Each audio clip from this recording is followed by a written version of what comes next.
দেবদীপ বলেছিল ফার্স্ট ইয়ারে পরে, সেটাতে সাংঘাতিক অভিমানের সঙ্গে বললো যে না সেকেন্ড ইয়ার অনেকটা পার্থক্য 365 দিনে। ফার্স্ট দিন যেদিন রিহার্সাল ছিল সেদিন খুব ভয় ভয় গেছি বাবার সাথে। Debdeep is a star. আমি তো যেরকম দেবদীপের সাথে কোনো আড্ডাতে গেলে পরে অন্য বন্ধুদের ছবি দেখাই দেবদীপের সাথে আড্ডা মেরে এসেছি, তাই না? হ্যাঁ, স্টার যদি ঘুম থেকে ওঠে 12:30টার সময় মাকে বলে এক বালতি চা করে দেবে। প্রচুর কিছু মানে অ্যাকাপেলা সাউন্ড ইউজ করছি, বডি পারকাশন ইউজ করেছি, হাতে চুড়ি বা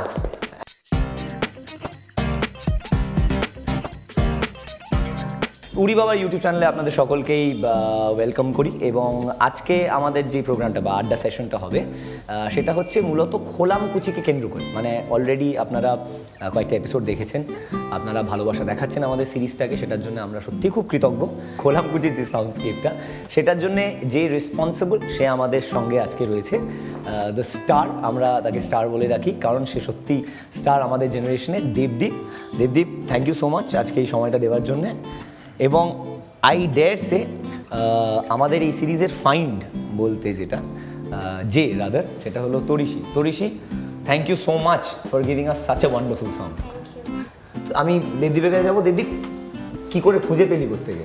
আমি বহুদিন আগে নিজের ব্যান্ডের জন্য একজন কাউকে মানে অনেকগুলো মানুষকে খুঁজছিলাম যারা একটুখানি আমাকে ভোকাল সাপোর্ট দিতে পারে, যারা হারমোনি লাইন্স করতে পারে, কোরাস ভোকাল করতে পারে।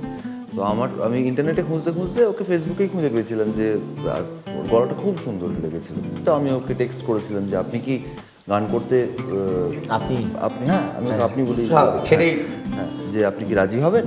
ও আমাকে বলেছিল যে হ্যাঁ তুমি আমাকে ইয়ে করো না, আমি তোমার থেকে অনেক ছোটো, তো আমি করবো, তুমি বলো আমাকে। তারপর আমাদের রিহার্সাল হয়, আমাদের ইয়ে হয়। তো আমি তকে ছিলাম যে কবে ওদেরকে দিয়ে আমি একটু কাজ করাতে পারবো, কারণ আমি নিজে গান বানিয়েছি এবং সেটার থেকে অন্য কেউ উপকৃত হয়েছে, সেক্ষেত্রে আমার পাওয়াটা অনেক বড় হয়।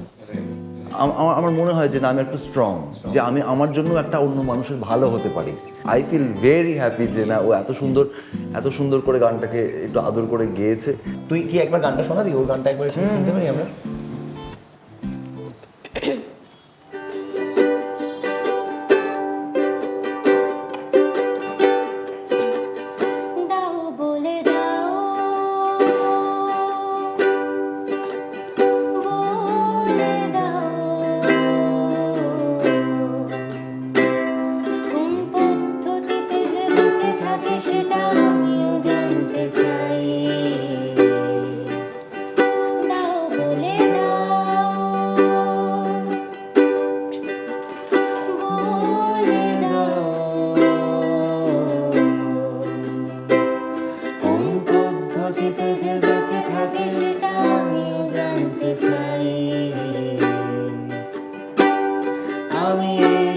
কথা বলবো যে কাকে রাতে জানবো তোমাকে, সেই দিন যদি সারা পাই ডাকে আনন্দে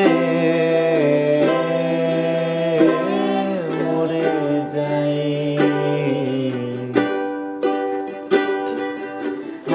আনন্দে আনন্দে মরে যাই। এই পলক না ফেলে সোনা তাকাই, আনন্দে আনন্দে আনন্দে মরে যাই। যারা ফুল কুড়লো ওরা উদাসী গাড়ির ধুলো লোক, যারা ফুল কুড়লো ওরা উদাসী গাড়ির ধুলো লোক। কি খোলাম কুচি উড়ছে জীবন সোনার গাই, এই চিনি স্বাদ ভাঙা আসমানটাকে এমনই লুকোল মনেই না থাকে, আমার খবর রাখে কিনা রাখে আনন্দে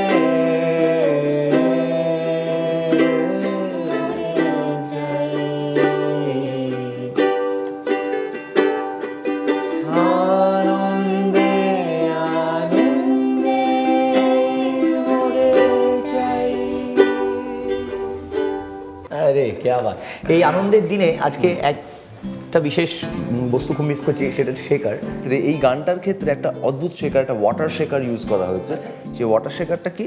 ওয়াটার শেকারটা হচ্ছে যে একটা একটা মোটামুটি 500 ml এর বটলে তার মধ্যে একটু জল ভরে, হাফ জল ভরে সেটাকে শেকার হিসেবে ইউজ করা। অ্যাট দ্য সেম টাইম মানে জলের যে ছলাদটা ওটাকে টাইমে আনা, ওটাকে টাইমে বাজানো। হ্যাঁ, কারণ তুই যখন মুভ করছিস তার তো একটু ডিলে ধরতে হবে ওটা হতে হবে। তো সেই থেকে ইউজ করা হয়েছে এই খোলাম কুচি গানটা শেকার হিসেবে। ওই মজাটা। এবং তুই প্রচুর কিছু মানে অ্যাকাপেলা সাউন্ড ইউজ করেছি, বডি পারকাশন ইউজ করেছি, হাতে চুড়ি বা ফ্যান্টাস্টিক। দেবদীপ স্যার হিসেবে যখন রেকর্ডিং এর সময় তখন কেমন, খুব স্ট্রিক্ট বা গান তোলার সময়? দেবদীপদা আমার স্যারই, স্যারই। মানে গিটার অ্যাবসলিউটলি। কিন্তু রেকর্ডিং এর সময় অতটাও ছাড় খাইনি, অল্প মানে প্র্যাকটিসের সময় খেয়েছি অনেক। কিরকম 3-4 বার বলার পর যখন বুঝি না তখন না, যেটা হয় হচ্ছে যে ওরা এখন ছোট, সেই পরিপ্রেক্ষিতে ওরা খুব স্বাভাবিক যে ওরা মনটা দেবে না। আমি দেখি যে আমি কতটা ওদেরকে সাহায্য করতে, ওদের সাহায্য করতে। হ্যাঁ, তরিশি এত ভালো গান গিয়েছে কিন্তু ও সবেমাত্র এখন কত সেকেন্ড ইয়ার, এবং আমরা ভুল করে দেবদীপ বলেছিল ফার্স্ট ইয়ারে পরে, সেটাতে সাংঘাতিক অভিমানের সঙ্গে বলে যে না সেকেন্ড ইয়ার। অনেকটা পার্থক্য 365 দিনে। যখন দেবদীপ তোকে যোগাযোগ করলো তখন কেমন লাগলো? কারণ দেবদীপ ইজ এ স্টার। আমি তো যেরকম দেবদীপের সাথে কোনো আড্ডাতে গেলে পরে অন্য বন্ধুদের ছবি দেখাই দেবদীপের সাথে আড্ডা মেরে এসেছি, তাই না? এই যে স্টারটা না, এটা তোরাই ভাবিস, বুঝলি তো? আমার ক্ষেত্রে যেটা হয় সেটা হচ্ছে যে আমি ঘুম থেকে উঠি, একটা স্টার যদি ঘুম থেকে ওঠে 12:30টার সময় উঠে মাকে বলে এক বালতি চা করে দেবে, সেই চাটা নিয়ে একটা ল্যাদ খেতে বসে, অ্যাট দ্য সেম টাইম সে গান লিখতে বসে বা কিছু একটা তার কাজ নিয়ে বসে, এবং সেটা চলতে থাকে। হ্যাঁ, সেই চা বালতি ভরা চাটা নিয়ে সেটা সে 6:30 পর্যন্ত কাটায়, সে ঠান্ডা চা। এবং কোনোদিন নতুন গান হয়, কোনোদিন নতুন গান হয় না। আরে সেটাই তো স্বাভাবিক। ও কি করে বলবি বল? হ্যাঁ, তোকে যখন যোগাযোগ করেছিল কি মনে হয়েছিল? মানে আমি দেবদীপদা যখন বলেছে তখন আমি মোটামুটি স্ক্রিনশটটা নিয়ে সবাইকে দেখিয়ে তাই তো দিয়েছিলাম। Exactly sir. তারপর তো আমি একবারই হ্যাঁ বলে দিয়েছি। তারপর আমি ভেবেছিলাম যে মানে বড়সড় ব্যাপার কিছু হবে, তো খুব ভয় প্রথমে কি মনে হচ্ছিল কেউ প্র্যাঙ্ক করছে? না, প্র্যাঙ্ক করছে বিশ্বাস করে ফেলেছিলি একবার? হ্যাঁ, ফার্স্ট দিন যেদিন রিহার্সাল ছিল সেদিন খুব ভয় গেছি বাবার সাথে। তো গিয়ে দেখলাম একদম কুল ব্যাপার। হ্যাঁ, মানে আমি একটু ভয় পাই একটু। হ্যাঁ, কারণ আমি তার আগে কোনোদিন আর কি গান বাইরে গাইনি খুব একটা। তো এবার তারপর যখন গেছি তখন মানে আমার ওই মানে সাপোর্টটা দরকার ছিল, নয়তো আমি ওখানে চুপ করেই বসে থাকতাম, ঠিক আছে? তারপর দেবদীপদাকে দেখলাম যখন ফার্স্টবার গিয়ে আস্তে আস্তে করতে করতে ব্যাপারটা নর্মালাইজ হয়ে গেছিলো। তারপর আর কি অ্যাজ আ কম্পোজার সৌরভের ব্রিফ মরালেস কি ছিল যদি সংক্ষেপে বলতো?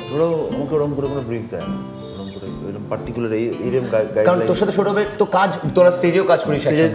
এক্স্যাক্টলি। ওটা যেটা করে সেটা হচ্ছে যে ও দৃশ্যটা ভাবে আর ও আমাকে বলে যে এইটার আওয়াজটাকে তুমি ভাবো। লিরিকগুলো শুনলে বোঝা যাবে যে এই লিরিকটা আমার জীবনের বাইরের লিরিক নয়। ছবিটাতে গানটা হওয়ার পরে, টাইটেল ট্র্যাক এবং বাকি দুটো গানের অ্যাপ্লিকেশন হওয়ার পরে আমার বিশ্বাসটা আর একটু বেড়েছে মিউজিকের প্রতি। সৌরভকে অসংখ্য ধন্যবাদ। দেবদীপের কথা থেকে একটা কনক্লুশন ড্র করা যেতে পারে। প্রথমত সেই কনক্লুশনে আসার আগে Torishi once again thank you so much আমাদেরকে এত সুন্দর একটা গান গেয়ে উপহার দেওয়ার জন্য। দেবদীপের লেখা শুরু করা সব কিছু, কিন্তু এখানেও ক্ষেত্রে তুই তো কোথাও ফাইনালি তোর মাধ্যমে গানটা বেরিয়ে আসছে, এবং আমি যখন প্রথম তোর গানটা শুনেছি I think I speak for all the listeners, মানে you have done a fantastic job. গানগুলো লেখার পর থেকে আমি জাস্ট ফিঙ্গার ক্রস করে বসে আছি। এবার আমি চাই যে ওর এইটা থেকে ওর পৌঁছুক মানুষের কাছে। হ্যাঁ, যে একটা নতুন ফ্রেশ গান নিয়ে ও যেন মানুষের কাছে পৌঁছয়। অ্যাট দ্য সেম টাইম গানটার ভালো হোক, খোলাম খুশি ভালো হোক, আমাদের সবাইকার ভালো হোক, এবং যারা শুনছে তাদেরও ভালো হোক। একদমই তাই। এবং প্রকৃতার্থে যেরকম বললো সৌরভ, দেবদীপের কাজ করার ইকুয়েশন, এই যে একে অপরের প্রতি বিশ্বাসটা, এটা দীর্ঘ কাজ করার অভ্যেস থেকেও জন্মায়, এবং তাছাড়া একটা অদ্ভুত মিউচুয়াল রেসপেক্ট থেকে, ক্রিয়েটিভ রেসপেক্ট থেকে। কারণ আমার মনে হয় যখন সৌরভ দেবদীপকে ভরসা করে বা দেবদীপ তরিশীকে ভরসা করে বা আমরা সকলে একে অপরকে ভরসা করি, তখন আমাদের হারাবার কিছুই থাকে না। এই গানটা দিয়ে শেষ করি। নিচু চৌকাঠ মাথা সামলে জীবন পেছল ছড়ানো, ও তো বুঝবে না আজ কেন প্রয়োজন শুধু দুটো হাত বাড়ানোর। আমিষের তাকে ওষুধের শিশি, কিসের অসুখ সারানোর, এই হারানোর কিছু নেই, আর নেই কিছু হারানোর। এই এই এই এই হারানোর কিছু নেই, নেই নেই নেই নেই নেই কিছু হারানো। দেখি না মুঠোতে লুকোলে কি ওটা কিছু নেই, কিছু নেই, নেই কিছু হারানোর। ভয় পেয়ে ওঠে বুড়ো পিয়ানোটা, কিছু নেই, কিছু নেই, নেই কিছু হারানোর। লেখে বসন্ত অক্ষর গোটা গোটা, কিছু নেই, কিছু নেই, নেই কিছু হারানোর। বুকে এসরাজ চোখে বাকরুদ্ধতা, কিছু নেই, কিছু নেই, নেই নেই কিছু হারানোর। আগে থেকে বোকা তাকে ফের বোকা বানানোর কিছু নেই। আমার তোমাকে না ছিল কোনো জানানোর কিছু নেই। ঘুমিয়ে পড়েছে তাকে আর ঘুম পাড়ানোর কিছু নেই, হারানোর কিছু নেই, আর নেই কিছু হারানোর।